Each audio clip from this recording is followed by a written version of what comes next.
नमस्कार, जय हिंद, वंदे मातरम। दोस्तों, उम्मीद लगाई जा रही है कि माध्यमिक और उच्च माध्यमिक का आज जो रिजल्ट है वो प्रकाशित हो सकता है। तो सूत्रों के हवाले से ये खबर जो है वो निकल के आ रही है, जो काफ़ी ज़्यादा वायरल हो रही है। देर शाम का हम सभी को इंतज़ार है कि भाई क्या कुछ होता है। वैसे तो देखिए, रिज़ल्ट को लेकर ये बात कही जा रही है कि जल्द से जल्द जो है बीपीएससी जो है वो रिज़ल्ट को जारी कर सकता है। माध्यमिक व उच्च माध्यमिक का रिज़ल्ट आज कहीं ना कहीं जारी होने की पूरी संभावना लगाई जा रही है। तो देखते हैं देर शाम तक क्या होता है। फिलहाल ये उम्मीद और आसार लगाया जा रहा है कि माध्यमिक और उच्च माध्यमिक का रिज़ल्ट जल्द से जल्द जो है वो प्रकाशित हो सकता है। तो कह सकते हैं कि भाई बीपीएससी के जो चेयरमैन हैं, कुछ बातें वो साझा कर रहे हैं रिज़ल्ट को लेकर। क्या बातें साझा कर रहे हैं ज़रा हम विस्तार से सुनेंगे।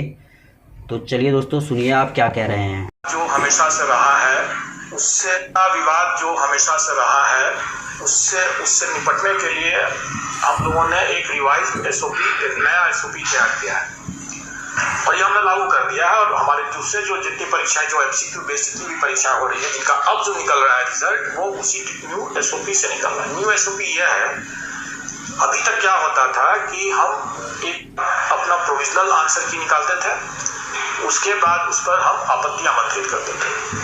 आपत्ति आए, उसका निराकरण किए एक्सपर्ट्स लोग, और जो फाइनल आंसर की हुआ वो फाइनल रिजल्ट के साथ साथ फाइनल आंसर आ गया, निकल गया, प्रकाशित हो गया। तो इसमें क्या कठिनाई ये होती थी कि फाइनल आंसर की में जो परिवर्तन हुआ, प्रोविजनल आंसर की में जो परिवर्तन हुआ फाइनल आंसर की में, तो इसमें रिजल्ट चूंकि निकल गया है, तो इस पर अगर इस फाइनल आंसर की पर अगर किसी को कोई आपत्ति फिर से हो गई, क्योंकि हमने तो चेंज किया प्रोविजनल आंसर की को, वो चेंज सही किया, एक्सपर्ट्स ने किया, सही किया, लेकिन आपत्ति तो आ ही सकती है ना उसके बाद। तो इस आपत्ति का हम लोगों ने मौका नहीं दिया लोगों को देखने का या उसका निराकरण करने का, उसको समझाने का, और रिजल्ट निकल गया।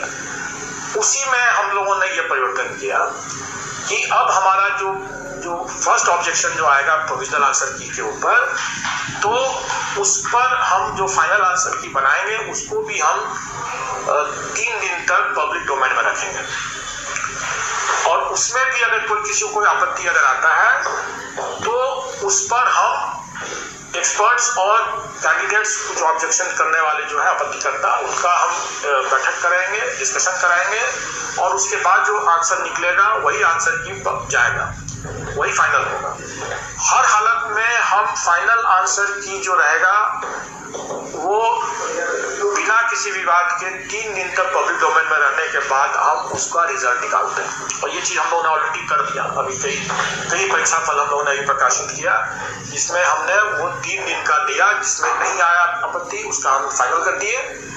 तो ये परिवर्तन हमने इसलिए किया कि लोग अनावश्यक उसमें विवाद हो जाता है, और कुछ नहीं है।